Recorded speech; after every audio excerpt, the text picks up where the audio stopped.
आपण संत श्रेष्ठ जगद्गुरु तुकोबाराय यांच्या गाथ्यामधील अभंग क्रमांक 10. कारण अभंग मोठा आहे, 11 चरणाचा. कालापर प्रकरणातील अभंग आहे. मनोरथ जैसे गोकुळीच्या जना, पूर्वावे वासना तया परी, ऋण फेडावया अवतार केला, अविनाशी आला आकारासी. प्रथम मी महाराजाच्या चरणी साष्टांग दंडवत घालतो. तुम्ही सर्व प्रिय आत्मा तुमच्याही चरणी साष्टांग दंडवत घालून माझ्या या निरूपणाला सुरुवात करतो. मनोरथ जैसे गोकुळीच्या जना, पूर्वावे वासना तया परी, ऋण फेडावया अवतार केला, अविनाशी आला आकारासी. कारण तो भगवान श्रीकृष्ण परमात्मा या जगामध्ये, कारण त्या गोकुळाच्या लोकांचं ऋण फेडण्यासाठी, त्यांचे मनोरथ पूर्ण करण्यासाठी त्या गोकुळामध्ये अवताराला आलेला आहे.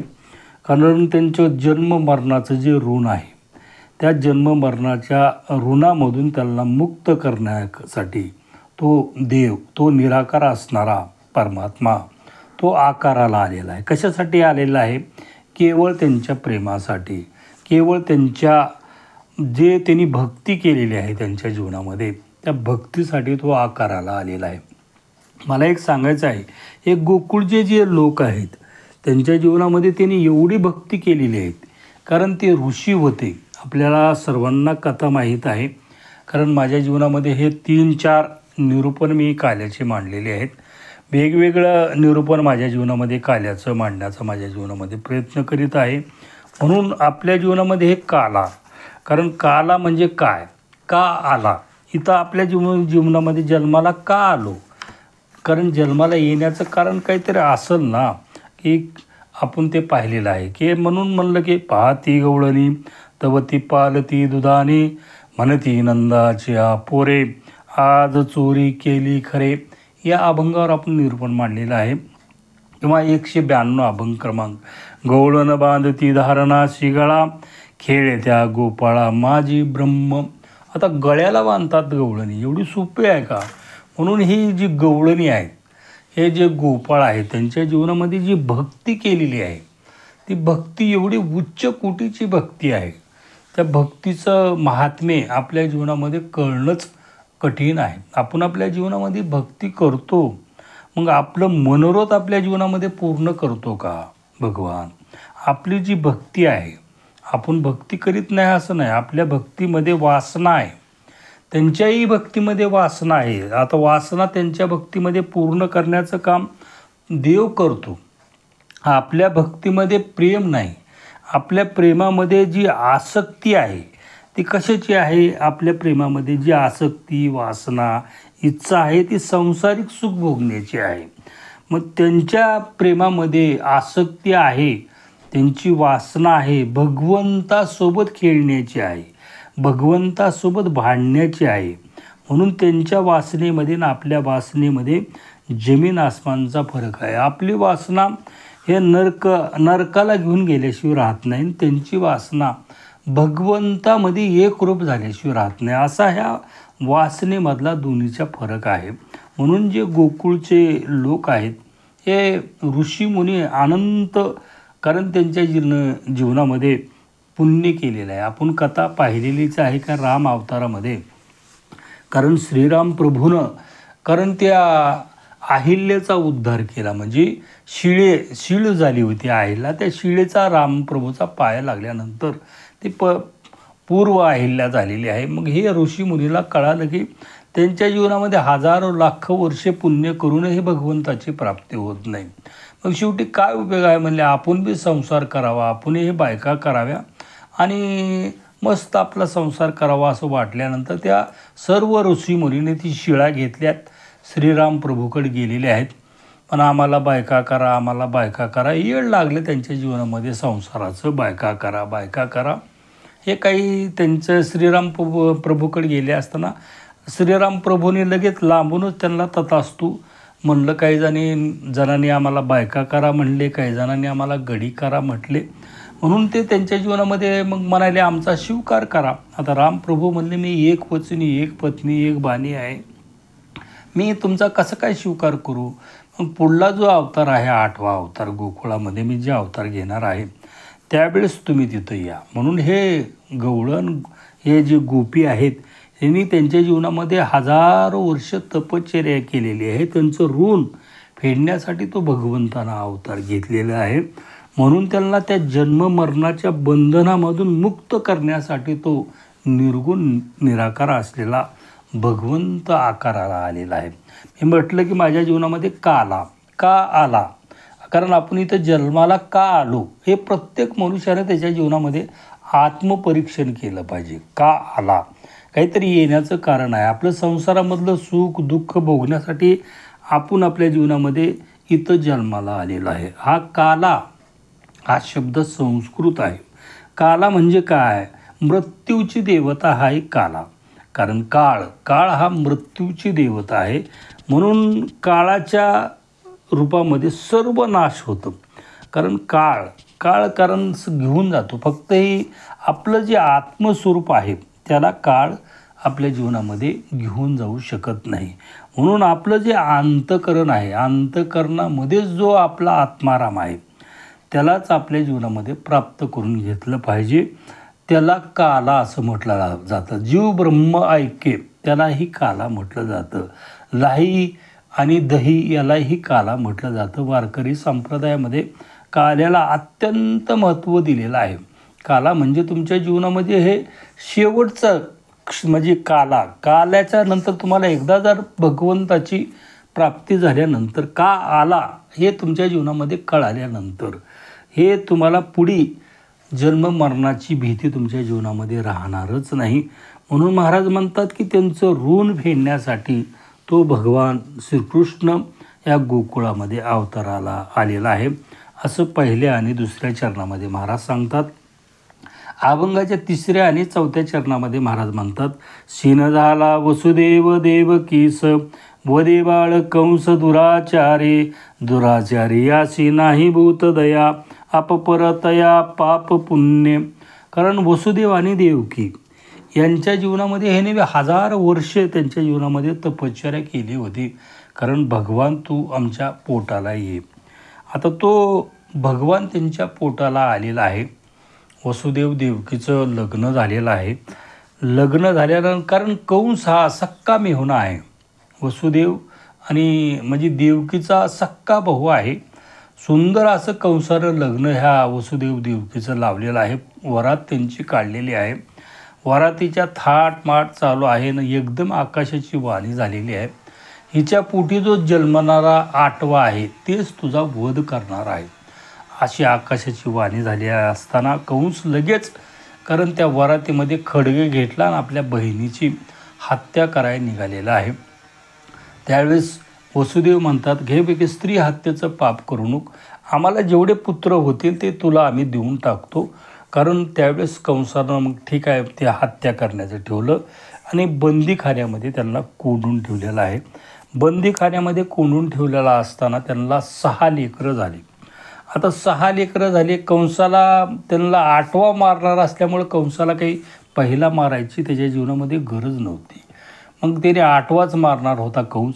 पण नारद मुनी, कळीचा नारद म्हणतात, तिथं नारद मुनी आले आणि कंसाला सांगितले की बाळा तू कसा गणित करायलास, कारण 8पासून मोज म्हणले, 8, 7, 6 का 8ला 1 धर म्हणले तर पहिला 8वा होतं म्हणले. पहिल्यापासून कारण खालून वरी मोजलं, पहिल्याला 1 धरलं तर शेवटचा 8 होतो, शेवटच्या 8ला 1 धरलं तर पहिला 8 होतो. हे पटवून सांगितल्यावर कंसानं लगेच पहिला जो होता त्याला असं निर्दयी उचलून नेलं, निर्दयी त्याची हत्या केली. अशी 6 मुलं निर्दयीपणाने कंसानं ते वसुदेव देवकीचे मारलेले आहेत. त्याच्या जीवनामध्ये वाईट एवढं कपट आलेलं आहे. कारण आता तो 8वा मला मारणार आहे हे कपट त्याच्या जीवनामध्ये आल्यामुळं त्याच्या जीवनामध्ये दया मया असं काही राहिलं नाही. पाप पुण्य तो आता त्याच्या जीवनामध्ये विसरून गेलेला आहे. आपलं परकं असलं काही त्याच्या जीवनामध्ये राहिलेलं नाही. कारण सक्की बहीण आहे, सक्का बेवणा आहे, मात्र स्वतःचं कारण जीव महत्त्वाचा आहे, स्वतःचा प्राण त्याच्या जीवनामध्ये महत्त्वाचा आहे. म्हणून महाराज म्हणतात की तो त्याच्या जीवनामध्ये दया क्षमा राहिलेली नाही, असं 3ऱ्या आणि 4थ्या चरणामध्ये महाराज म्हणतात. अभंगाच्या 5व्या आणि 6व्या चरणामध्ये महाराज म्हणतात, पुण्यकाळ त्याचा राहिला असे उभा, देवकीच्या गर्भा देव आले, गर्भाशी तयाशा आले नारायण, तुटली बंधने आपोआप. कारण ते वसुदेव आणि देवकीचं जे पूर्व पुण्य होतं, त्यांचं पूर्व पुण्य आज उदयाला आल्यामुळे त्यांच्या पोटाला स्वतः भगवान नारायण अवताराला आलेले आहेत, उदरी आलेले आहेत देवकीच्या. आणि त्यांना आता तिथं त्यांच्या पोटाला भगवान आल्यानंतर त्यांचे बंधनं राहिलेलेच नाहीत. त्यांचे सर्व बंधनं त्यांच्या जीवनामध्ये नाहीसे झालेले आहेत. त्यांना आनंद त्यांच्या जीवनामध्ये मायला तयार नाही. आता तो भगवान आहे. आता भगवान तिथं आल्यानंतर त्यांच्या जीवनामध्ये दुःख राहणार आहे का? आपल्या जीवनामध्ये दुःख राहणार नाही, असं महाराज अभंगाच्या 5व्या आणि 6व्या चरणामध्ये सांगतात. 7व्या आणि 8व्या चरणामध्ये महाराज म्हणतात, आपोआप बेड्या तुटल्या शृंखळा, बंदाच्या आगळा कुलपे कोंडी, कोण मार केला होता बहु दिस, 16वी निमिष न लगता. आता किती कोणमार झालेला होता? 6 मुलं मारलेले होते त्या कंसाच्या. कारण कस्टडीमध्ये हे वसुदेव आणि देवकी त्यांच्या जीवनामध्ये हातापायाला बेड्या होत्या, सर्व राक्षस पहारा होता, 7 कटडीमध्ये त्यांना ठेवलेला होतं, 7 घरं, आणि सर्व कुलपं लावलेले होते, बेड्या होत्या, कोंड्या होत्या. हे आपोआप बंधनं त्यांच्या जीवनामध्ये निघून गेलेले आहेत. कारण भगवंत आल्यामुळं तिथं भगवंतानं माया टाकलेली आहे. वसुदेव देवकी ह्यांना कोंडून ठेवलेलं होतं. त्या देवकीच्या स्वतःची आई वडिलाला भगवंतानं पहिल्या स्वरूप मुक्त केलेलं आहे. त्यांना बेड्या त्यांच्या सुटलेल्या आहेत. आता भगवंत पुढं काय सांगतात ते आपण पुढल्या चरणामध्ये पाहू. न कळे तो तया सांगितला भाव, आपणाशी ठाव नंदा घरी जाता येता वसुदेव, नाही झाला गोव सवे देव तया आडनये काही, तुका म्हणे नाही भय चित्ता. आता भगवंत त्यांच्या पोटाला त्यांच्या जीवनामध्ये आल्यानंतर तिथं आता भय चिंता त्यांच्या जीवनामध्ये राहणार आहे का? पण त्यांना कळायला तयार नाही. कारण तो जगाचा मालक आपल्या पोटाला आलेला आहे. जसं आपल्या आईवडिलाला वाटते का आता आपल्या लेकराचं रक्षण कसं करावं, तसं त्यांना एक कोडं पडलेलं आहे की आपल्या लेकराचं रक्षण कसं करावं. कंस आता येणार, दुष्ट कंस आपल्या लेकराला जसे पहिले 6 मारलेत तसंच ह्याला मारणार असं त्यांना वाटतं. मात्र तो भगवान काय करतो, 8 वर्षाचा होतो. 8 वर्षाचा तो भगवान झाल्यानंतर तो आपल्या आईबाबाला सांगतो की आईबाबा तुम्ही काळजी करू नका, कारण मला नंदबाबाच्या घरी नेऊन सोडा. कारण यशोदेला तिथं माया तिच्या पोटाला जन्मलेली आहे. त्या मायेला तुम्ही परत घेऊन या, मला टोपलीमध्ये घाला आणि मला न्या. म्हणले हे राक्षस म्हणले हे काही करणार नाहीत, हे ऑटोमॅटिक झोपी, हे कड्या कोंड्या सगळे निघून जातील. मग ती भगवान 8 वर्षाची बोललेले सर्व हकीकत त्यांनी सांगितलेले आहे. यशोदा माता म्हणते आता तू एवढा मोठा कसं तू लहान व्हायचं, मग आम्हाला जबान दिलेली होतास. भगवान सांगतात मी लहान होणार आहे आई, तू काळजी करू नको. मी सांगायलो की मला तिथं न्या, तिथं माया जन्मलेली आहे, पाऊस चालू आहे. म्हणले काही काळजी करू नका, काही होणार नाही, तुम्ही बिनधास्त तुम्ही राहावा, तुम्हालाही काही होणार नाही. तुम्ही मला तिथं त्या नंदबाबाच्या घरी घेऊन जावा. तिथली माया इथं नंदबाबा सांगतात की नंदबाबाची ती माया मुलगी ती इथं घेऊन या असं आपल्या आईवडिलाला सांगतात. मग वसुदेव देवकी तिथं लगेच अलगे भगवान लहान होतात. छोट्याशा टोपलीमध्ये भगवंताला घालतात. त्यांचे हातापायाचे बंधन गळून जातात. हे राक्षस गाढ झोपीमध्ये त्यांच्या जीवनामध्ये राहतात. लगे बाहेर येतात तर धो पाऊस वाढायलेला आहे. कारण त्या पाऊस का वाढायलेला आहे, कारण संध्याकाळचा 12 वाजता भगवंताचा जन्म झालेला आहे. शेषानं वरी पांघरून धरलेलं आहे. कारण यमुनेचं पाणी वाढत आहे. यमुनेमध्ये कारण वसुदेव मुलाच्या प्रेमासाठी ते यमुनेमध्ये शिरलेले आहेत. त्यांना भय राहिलेला नाही त्यांच्या जीवनामध्ये. नाकातोंडामध्ये पाणी जायलेलं आहे. आता जायचं कसं, यमुनेचं तर पाणी असं उचलून येलेलं आहे. भगवंताच्या लक्षात आलं यमुनेला दर्शन घ्यायचं आहे म्हणून त्यांनी पाय बाहेर काढलेला आहे. यमुनेला दर्शन दिल्या दिल्या वाट झालेली आहे. दोन्हीकडं पाण्याचा 2 भाग झालेले आहेत. नंदबाबा, कारण वसुदेव नंदबाबाच्या घरी गेलेले आहेत.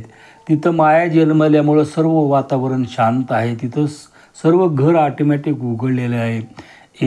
यशोदा माता, कारण तिच्यावर मायाचा प्रभाव असल्यामुळे तिच्या कारण पोटाला माया जन्मलेली ती उचलली. तिथं भगवान श्रीकृष्णाला ठेवण्यात आलं. कारण वसुदेवाने ती मायाला परत आपल्या टोपलीमध्ये घेतलेलं आहे. परत ते कारण निघालेले आहेत वाटेनं. आता परत नंदबाबा आपल्या, कारण त्यांच्या जीवनामध्ये नंदबाबाला हे काही माहीत नाही. वसुदेव आणि देवकी कारण नंदबाबा आणि यशोदेलाही प्रकार त्यांच्या जीवनामध्ये काही कळालेला नाही. ज्यावेळेस मग हे नंदबाबा त्यांच्या जीवनामध्ये सकाळ पाहतात तर इकडं तो भगवान श्रीकृष्ण आहे. इकडं मग ते मायेला घेऊन, कारण वसुदेव आलेले आहेत कारण मथुरेमध्ये आल्यानंतर इथं मग त्यावेळेस माया ज्यावेळेस आली, परत ही मायेनं मोठा गर्दा सुरू केला. परत त्यांना बेड्या लागल्या, घातलेल्या त्या लगेच सगळे राक्षस लगे उठलेले आहेत. 8वा जन्मला ही सर्व वार्ता कंसाला जाऊन सांगितलेली आहे. कंस धावत इकडं आलेला आहे. त्याला आता 8व्याची त्याच्या जीवनामध्ये कारण वेळ लागलेला होतो. तो पाहतो तर काय ती मुलगी दिसालेली आहे.